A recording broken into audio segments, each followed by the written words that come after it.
আপনি কি জানেন 2026 সালের রামনবমীর তারিখ নিয়ে ইন্টারনেটে কত বড় ভুল তথ্য দেওয়া হচ্ছে? অনেকেই ভাবছে পুজো 27শে মার্চ, কিন্তু শাস্ত্রীয় নিয়ম আর অযোধ্যার রাম মন্দিরের পঞ্জিকা কি বলছে জানেন?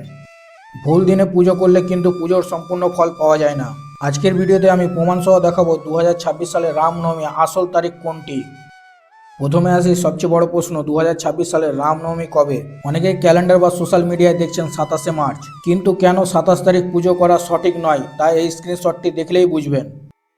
দেখুন, পঞ্জিকা অনুযায়ী নবমী তিথি শুরু হচ্ছে 26 মার্চ সকাল 11টা 48 মিনিটে এবং শেষ হচ্ছে 27 মার্চ সকাল 10টা 5 মিনিটে। শাস্ত্র অনুযায়ী ভগবান রামের জন্ম হয়েছিল চৈত্র নবমীর দুপুর বেলায় দিন 12টার সময়।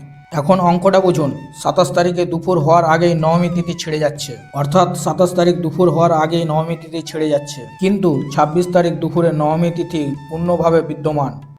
আর সেই কারণেই দেখুন, অযোধ্যার রাম মন্দিরেও কিন্তু মূল উৎসব পালিত হবে 26শে মার্চ বৃহস্পতিবার। ইন্টারনেটে ভুল তথ্যে কান না দিয়ে শাস্ত্রীয় এই নিয়মটি মাথায় রাখুন।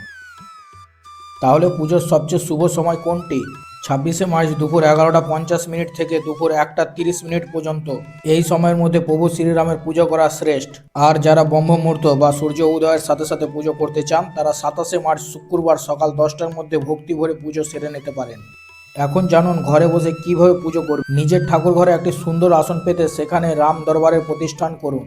মনে রাখবেন, একা রামের পুজো করার চেয়ে সপরিবার রাম দরবারের পুজো করলে ঘরে সুখ ও শান্তি বজায় থাকে। পুজোর সময় এই ধাপগুলো মনে রাখুন। প্রথমে প্রভু রাম ও রাম দরবারে সকলের কপালে চন্দনের তিলক লাগিয়ে দিন। তাজা ফুলের সাথে অবশ্যই তুলসী পাতা নিবেদন করবেন। তুলসী পাতা শ্রী রামের অত্যন্ত প্রিয়। রাম ঠাকুর ক্ষীর বা পায়েস খেতে খুব পছন্দ করতেন, তাই ভক্তি ভরে এক বাটি ক্ষীর তৈরি করে তাতে একটি তুলসী পাতা দিয়ে প্রভুকে ভোগ নিবেদন করুন। এরপর ঘিয়ের প্রদীপ ও ধূপ জ্বালিয়ে আরতি করুন। রামের নাম নিলে হনুমানজি আপনার উপর সব সময় সহায়ক থাকবেন। পুজোর শেষে সম্ভব হলে এই দিন রামায়ণের পাঠ করুন। রামের জীবন আমাদেরকে শেখায় কিভাবে ধৈর্য ধরে সত্যের পথে চলতে হয়। তিনি মর্যাদা ও পুরুষোত্তম। আশা করি আজকের ভিডিও আপনাদের সব বিভ্রান্তি দূর করেছে। সঠিক তথ্য সবার কাছে পৌঁছে দিতে ভিডিওটি শেয়ার করুন। আপনি এবছর কবে রামনবমী পালন করছেন কমেন্টে জানান। আর ভক্তি ভরে সবাই একবার লিখুন, জয় শ্রীরাম, জয় জয় শ্রীরাম।